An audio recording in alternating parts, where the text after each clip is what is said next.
Hi வணக்கம்.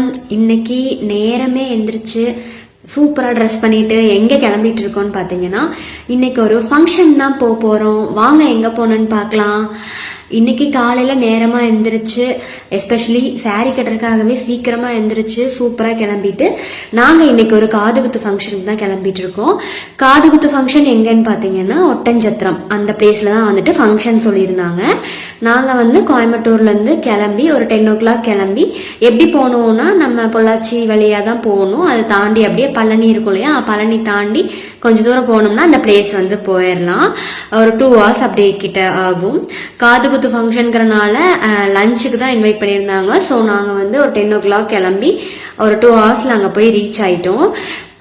நம்ம பழனி வழியா தான் போவேன்னு சொல்லியிருந்தேன் இல்லையா, அங்கே பாருங்களேன், பார்க்கறக்கே அந்த பிளேஸ் ரொம்ப நல்லா இருந்துச்சு. அன்னைக்கு டேவும் பார்த்தீங்கன்னா லைட்டா மழையெல்லாம் ரொம்ப சூப்பரா இருந்துச்சு.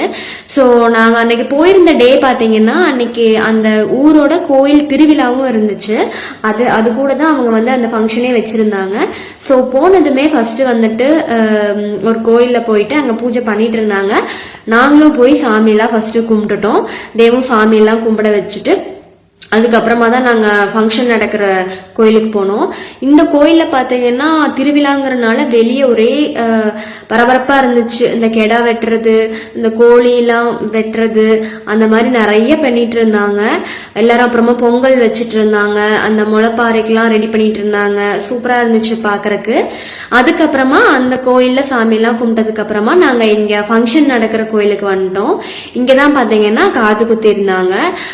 நாங்க வரக்குள்ளேயே பாத்தீங்கன்னா மொட்டை அடிச்சு காது எல்லாமே குத்திட்டாங்க. நாங்க அதுக்கப்புறமா தான் வந்தோம். அவங்க எல்லாத்தையும் பார்த்துட்டு விஷ் பண்ணிட்டு, இங்க தேவ பாருங்க, கோயில் எங்க வந்தாலும் அவன் சேட்டைய ஆரம்பிச்சுட்டு அவன் பாட்டுக்கு சுத்திட்டு இருக்கான். அந்த கோயில்ல போய் அங்க வச்சிருந்த சிலையெல்லாம் தொட்டு பார்த்துட்டு ஜாலியா விளையாடிட்டு ஓடிட்டு இருந்தான். நாங்க ஆஃப்டர்நூன் போனதுக்கு அப்புறமா சாமி எல்லாம் கும்பிட்டுட்டு சாப்பிட போயிட்டோம். மட்டன்ல தான் எல்லாம் பண்ணியிருந்தாங்க. எல்லாமே சாப்பிட்டு முடிச்சுட்டு கொஞ்ச நேரம் அங்கேயே இருந்தோம். இந்த கோயில் பாக்குறதுக்கு ரொம்ப நல்லா இருந்துச்சு. ஏன்னு பாத்தீங்கன்னா அந்த மலை அடிவாரத்துல அந்த கோயில் பிளஸ் அந்த மரம் சுத்தியும் மரம் ரொம்ப சூப்பரா இருந்துச்சு. அதுக்கப்புறம் அந்த டே ஃபுல்லாமே நாங்க அங்கதான் இருந்தோம். என்ன ரீசன்னு பாத்தீங்கன்னா, அது கிராமம் மாதிரி இருந்துச்சு. அங்க ஆடலும் பாடலும் நிகழ்ச்சி இருக்குன்னு சொன்னாங்க. அதை பாக்குறதுக்கு வேண்டி நாங்க வெயிட் பண்ணோம். நான் பார்த்ததே இல்லை அது இது வரைக்கும். சரின்னு சொல்லிட்டு வெயிட் பண்ணிட்டு இருந்தோம். இது பாத்தீங்கன்னா இந்த பிளேஸ்ல தான் அந்த ஸ்டேஜ் எல்லாம் போட்டு பண்ணியிருந்தாங்க. ஸோ ஆஃப்டர்நூனே எல்லாம் ரெடி பண்ணிட்டாங்க. நைட்டு பார்த்தா இந்த நிகழ்ச்சி ஸ்டார்ட் பண்ணிட்டாங்க. ஒரு 7 o'clock ஸ்டார்ட் பண்ணாங்க. அதுக்கப்புறம் பாத்தீங்கன்னா என்னால கேட்கவே முடியல, அவ்வளோ சவுண்டு. ஒரு 8 o'clock எல்லாம் நான் கிளம்பிட்டேன். ஏன்னா தலைவலியே வந்துருச்சு அந்த சவுண்ட்ல. பட் ஆனா நல்லா இருந்துச்சு. எல்லாரும் சூப்பரா பார்த்து என்ஜாய் பண்ணிட்டு இருந்தாங்க.